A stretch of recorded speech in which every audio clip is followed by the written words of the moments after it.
we're promoting human creativity, human ideation.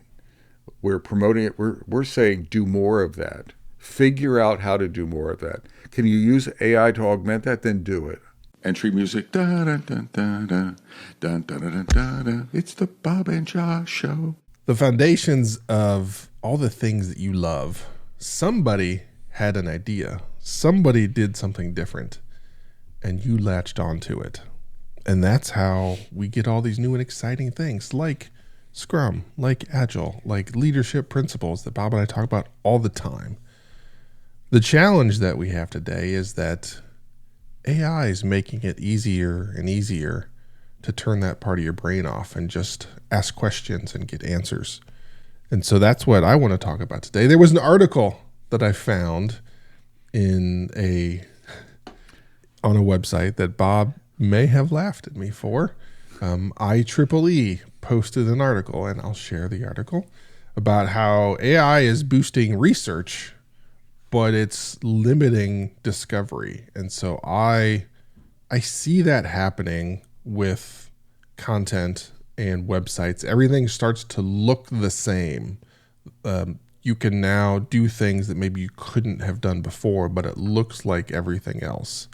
And so that's the central topic for today. We'll see where Bob and I take it, where we go down the Agile path or leadership, or we'll see how that shakes out. So Robert, thoughts on that space? Well, let me set the stage, Metacasters.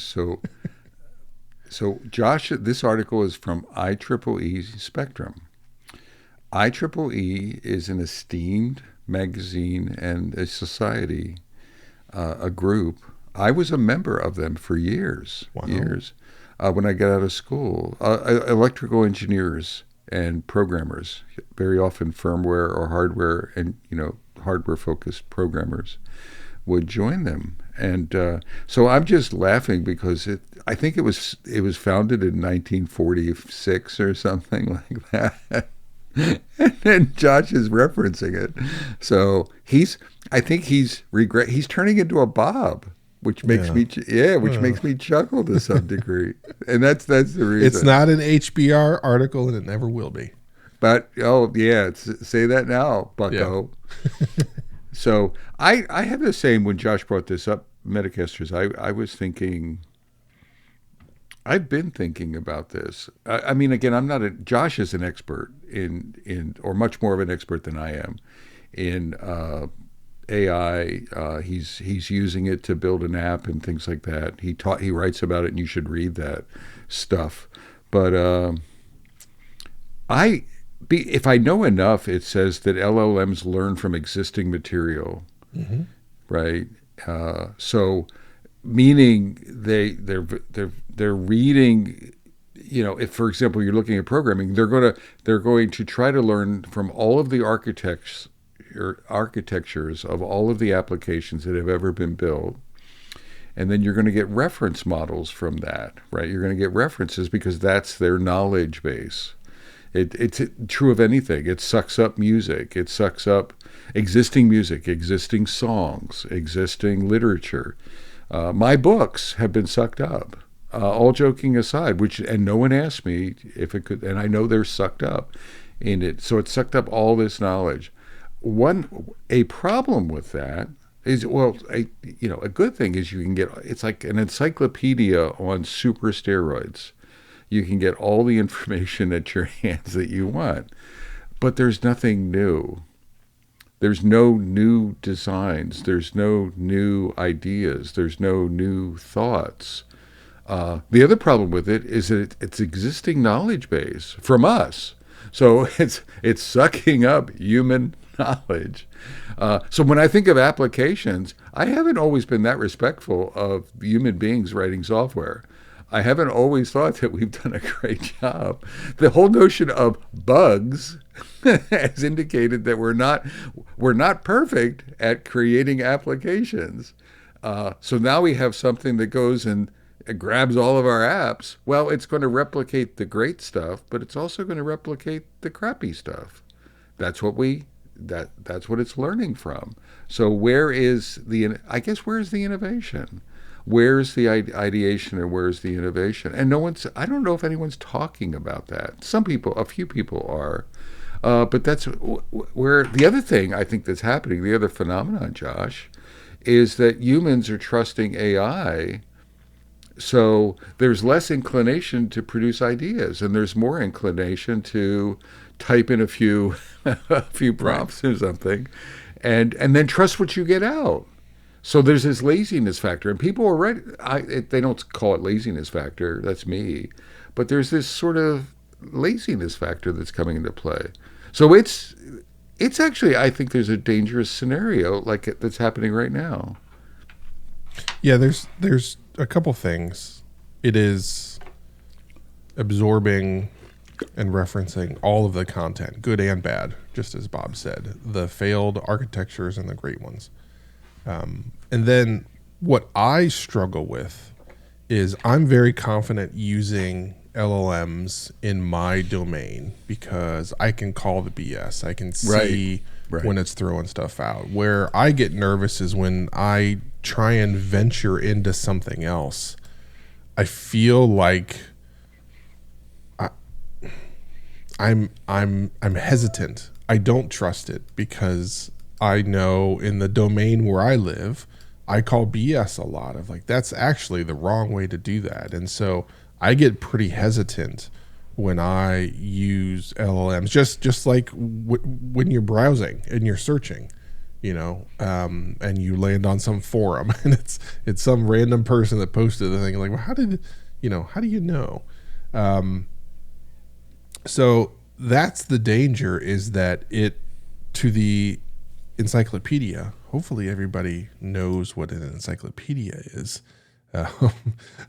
I know that was a thing when I was a kid that we would get them, and that would be like, it was just like this endless amount of knowledge, which was wonderful. But now, to Bob's point, you can get any answer to anything quickly. The question is it the answer you need? It's an answer, and that's the challenge. So it's enabling people to go into different areas of their industry or whatever, but it's also a little bit dangerous. So I think where I'm going with this is coming back to having experts in your circle. I feel like is going to be more important than ever, because you could potentially step in a few things and not know it until it's too late. I mean, it's called a spade, Josh. Let's just be clear. I don't think AI is a creative, ideative vehicle. Period. Agreed. End of story. Okay, so let's say that's a horrible realization, I think, for it. So we need humans. So I don't think folks are talking about it. There's this they're using it to think about it as creative. It's like writing books, right? You can use it. I've used AI to write books. I haven't used. I mean, it was an experiment, and they're actually quite tolerable. I bet there are people that are writing books now with AI and publishing things and stuff like that, and not caring, the IP implications. But it's not a genesis. It's not a creative, right? It's not a creative process. When I've written books, and when I still write in my writing now, I use AI for ideation and some inspiration, but I still write all of my content myself, and that's that creative. I want Bob Galen to come out, and every article is uniquely me. Like, I'll read an article on HBR, and I'll have a unique visceral reaction, as you know. I often I'm have, well aware, right, and then I emote, I regurgitate stuff and get it out there. AI is not doing. It's new. It's a new compilation for me. It's new thoughts and new ideas. It's a new derivation. I don't think we're getting that. And then there's this factor of people trusting it, like the domain knowledge, all of these implications. We're at like a precipice, I think, because I think that creativity is a learned. Like you can, I think you can learn it and strengthen it, or I think you can erode it. And I think we're eroding it as a human, as a species. What the hell? Where are we going with that? I mean, that's one of our, we created iPhones and we create software and things like that. And I think we're losing that. So you said two opposing things, but I think I know what you meant. So I want to clarify that for our listeners. Okay. You opened that last segment with AI is not a creative tool. And then you talked about how you use AI to help you come up with ideas for your writing. So the way I see that is you aren't going to use AI to create something new. What you can do, and I do the same thing, and I know Bob does the same thing, of like, hey, I'm thinking about this. What crazy stuff is going on out there that could inspire me? So it's an inspirational thing that'll light a fire, like, oh, okay, now I'm off and running. But it's not going to give you that new idea. It's going to tell you what else is in that genre that maybe you weren't aware of that then you can lean into. Correct. That's exactly right. Yeah. So to me, AI is just like reading a new article from someone's opinion, their new idea, whether I read it on LinkedIn or in an article or a post or a stream or video. AI is another stream for me. To get some things on the table that I can consider, but it's injecting it into my brain for my reaction. Sometimes I have no reaction. Part of my filter is there any juice in it? Is it worth the squeeze? Right? It's novel, but is it worth? And then does it align with me? And then do I have some ideas that I can integrate with that? Does it inspire something in me? Does it create energy? But yeah, that's exactly. It's another stream, and I find it to be a useful stream that way, right? I could just as easy do a search in some cases, right, and get some of the same stuff. Well, and that's really how I view LLMs, is they are just the next generation of your Google or Yahoo or whatever all of the old searches were, Ask Jeeves, right? All those things that were out there. This is just a more accelerated version, and so I try to treat it in the same way I trust Google search results, right? There's ads now. That's a whole new genre that's out there. There's answer engine optimization, which is where companies are working to make sure that when someone asks a large language model, that they're the ones that get talked about. They're the ones that say, oh, well, this is what you need, right? So now there's a whole industry and business that has spun up, just as it did with search, to make sure that when you ask a question, you see us, right? So that's a whole different thing that's going to start to evolve and is changing the way the models respond and react to your questions. But it's still Google search. It's still that, and you still need to treat it that same way with the same hesitation of don't believe everything you read on the net, right? You know what though? As you were talking, I was thinking the danger too, and it's maybe a different way of, saying what I've been saying or we've been saying, is I think of it as like this sucking hole of creativity. So when the models came out, they had all of human information, knowledge, and creativity, and they leveraged that.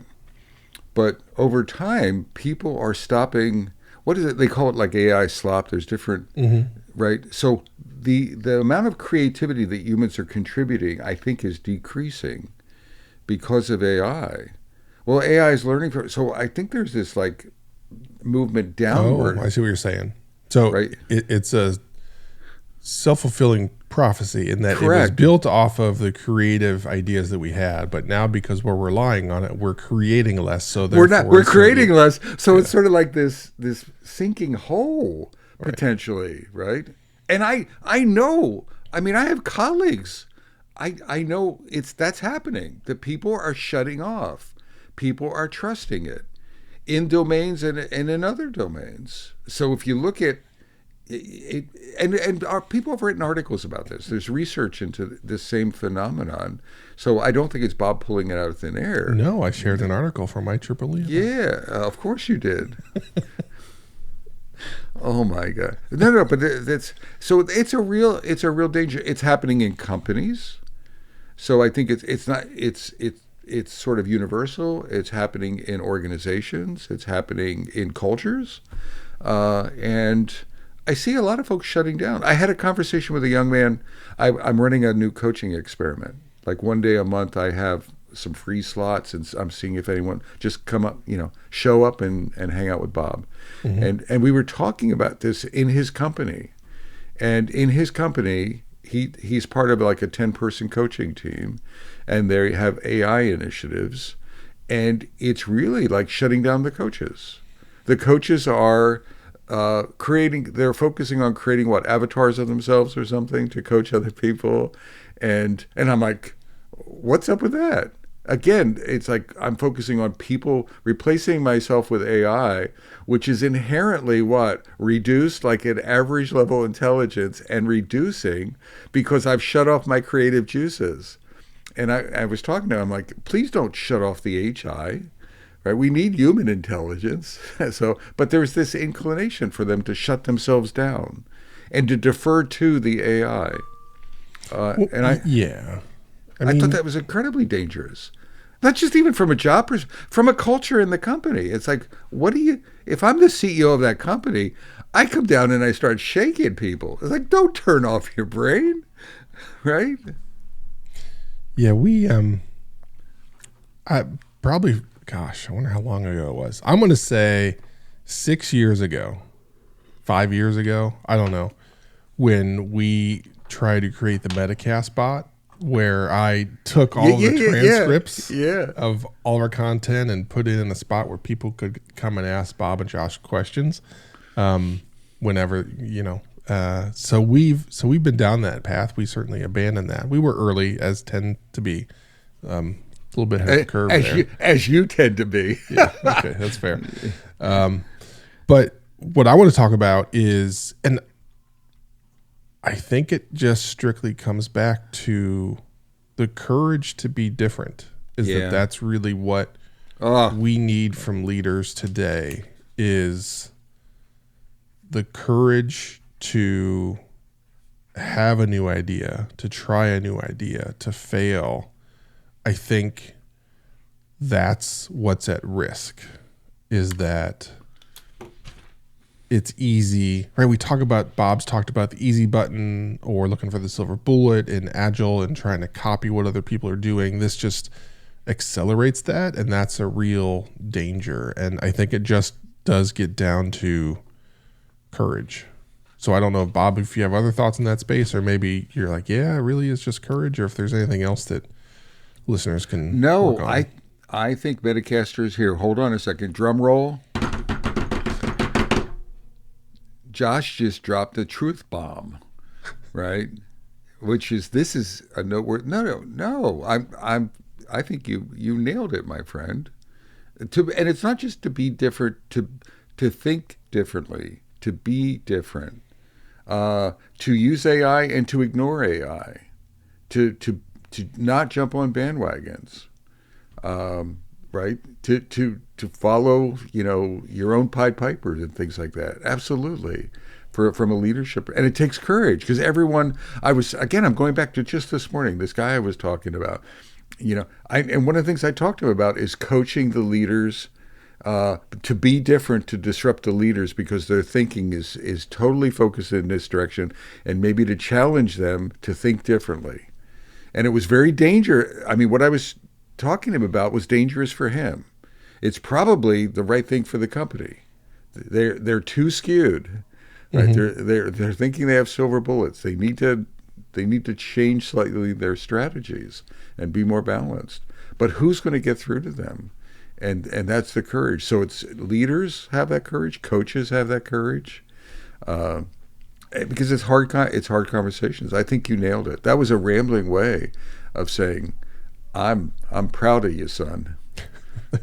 Well, and I think there's also courage in content. Yeah. One of the things that I'm really leaning into is our spoken and video content, because no one can say, oh, that's AI. Oh, you use that, right? Like, these are the actual thoughts falling out of our brains.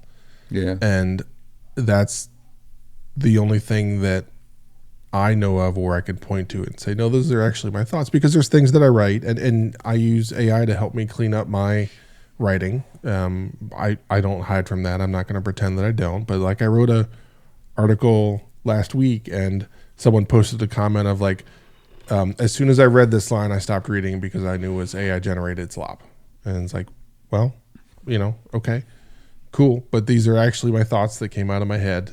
Yep. Do I use it to help me clean up some of my stuff and make it look and sound a little bit better? Yeah. But it's still my thoughts. But so having the courage to put yourself out there and create content, I think, is an important thing that we need to continue to inspire folks to do. Create content that is of their own, I think. I mean, as you were saying, we do that. Yeah. We are maybe not anti, but AI is not going to do what we do. And it's not just the brain dumps, Josh. You and I, like, we rail against the status quo in leadership quite a bit. We talk about becoming a different leader. For example, our layoff, we were talking about layoffs. And that's like an easy button for folks, and it requires there's alternatives other than layoffs. Remember that series we were talking about, those layoffs and things? I think AI would have an entirely different spin if you said, talk to me about layoffs and leadership dynamics or something. We take risks. We talk about the things that are not always talked about. That's the we're living embodiment. I'm trying not to put us up on a pedestal, but AI is not going to create what we create.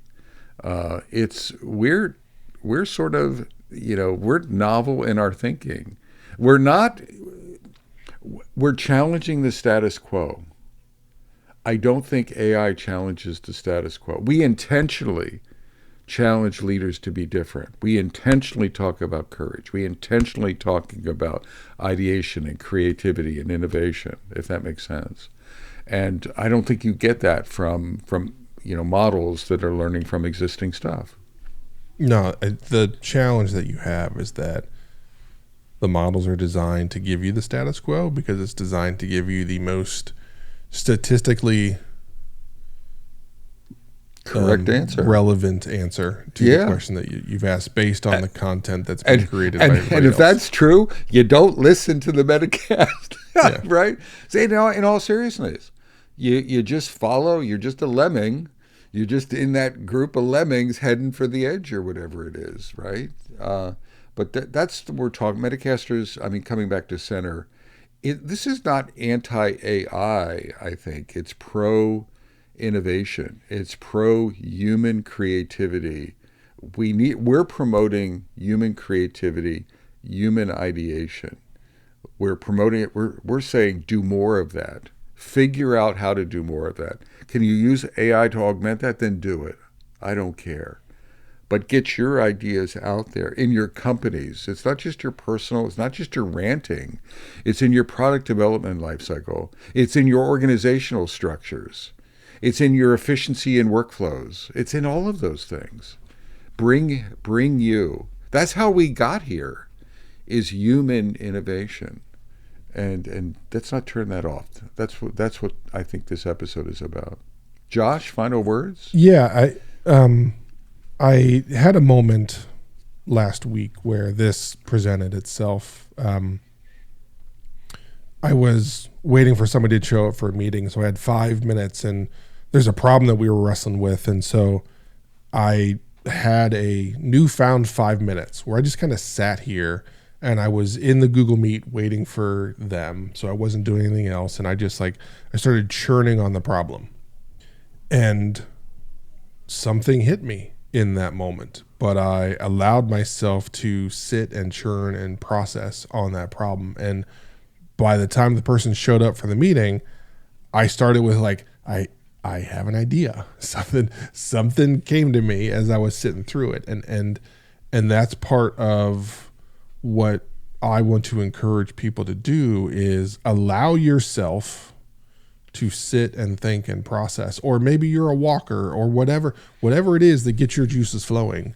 Make sure you keep those juices flowing and don't reduce the amount of juice flow by relying on something else. Whatever it is, if it's, hey, we're trying to put Agile in place, yes, learn and research, but then put your process in place. Or I want to be a great leader, read, learn, research, but then go figure out what kind of leader you want to be. So I think Metacasters, to drop the mic, it's the not I found an idea, not I prompted an idea. It's Josh, I have an idea. We need to say that's the metric we're looking for, and however you get there. But it's I have generated an idea. I have one. So with that, be idea generators.